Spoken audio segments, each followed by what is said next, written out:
on the natural interest rate, that's such an important point because, again, we're conditioned to think that the interest rate is some policy tool of government, but it's not at all what it is. Again, it's a natural market phenomenon, and it has to do with our time preference, right? It's ultimately at what rate do I prefer receiving capital now versus later? The more I want it now, the higher price I will charge you effectively, which is also reflected in the price of money. But this is applicable to all forms of capital, really, as he makes the point. And that's such an interesting little known point, because if we did have this natural, we know as free market capitalists, we want the market to set prices on all things.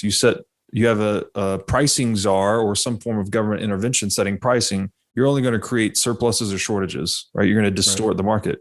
Yet we tolerate it in the market for money, like it's the norm, which is the most important market in the world, clearly.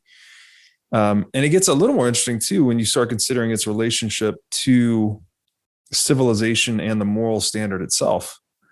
It's like when you're tweaking that interest rate, you're creating these distortions in the marketplace. And that's why I think, so many people have this, they're plagued by this short-termism, because, we've narrowed our intertemporal sight, if you will, to be very minimal. And then people, they're incentivized to take on more leverage. And when the tide goes out, more people are caught swimming naked.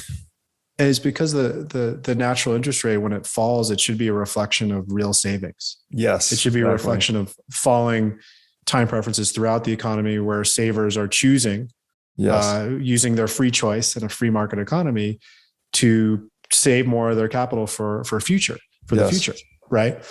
When you artificially manipulate that, right, you completely change the incentives, you create perverse incentives. And so it's very related to this concept of money too, because the Austrians believe money must originate more organically as a useful commodity, right? They don't believe that money is completely neutral, right? So Austrians believe money always takes a side, in a sense. And so if you create money, right, as a fiat entity, as a government, you are choosing sides, because some parties over others are going to benefit from your manipulation. So in the same way that we would prefer a natural organic interest rate that actually reflects free market actors in a free economy, we would also prefer a sort of a naturally emerging free market money. Now, that wasn't really that easy or possible before Bitcoin. But in a lot of ways, Bitcoin is the natural manifestation of the Austrian desire to have this naturally emerging commodity as a tool. And as you're reading books like this, I find this constantly recently. When I read a book like The Tao of Capital by Spitznagel, I keep waiting for the moment where he talks about Bitcoin. And I always chuckle a little bit, because I realize how early it was. He wrote this in 2013, and very few people understood Bitcoin then, let alone today. But Bitcoin actually does solve for some of the issues that Spitznagel brings up in the book. Yeah, absolutely. And that the Mises regression theorem, which was put forth by Mises, he said that, something had to emerge as a marketable commodity before it could become money later. People have tried to use this to refute Bitcoin. They're like, oh, well, Bitcoin was never a marketable commodity before it was money.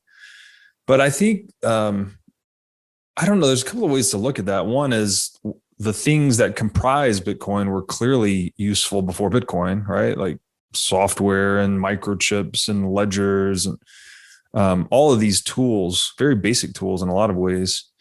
But it also, the theoretical point just doesn't hold up to practice, because you're like, okay, you're trying to refute something. You're trying to refute Bitcoin theoretically, but it's like, just look what is happening in practice. Like Bitcoin has a monetary premium.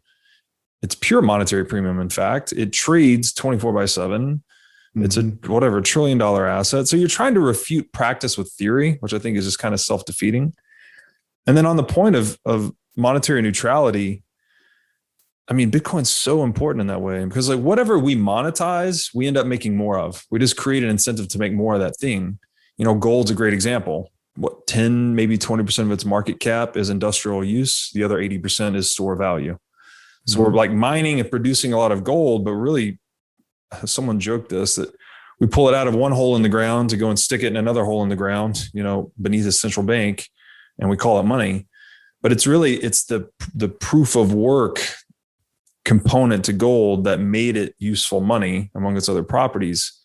But with Bitcoin, we get something unique in that we've effectively monetized energy, right? Directly monetized energy. So what does that mean for the world? We're going to produce a lot more energy and a lot more abundantly and more cheaply. So, I think the long run outcome of this game, the Bitcoin game specifically, is that, energy is the number one input to any economic activity. It's just going to be to increase aggregate wealth through the monetization of energy alone, not to mention all the disintermediation it accomplishes, which unlocks even more wealth creation.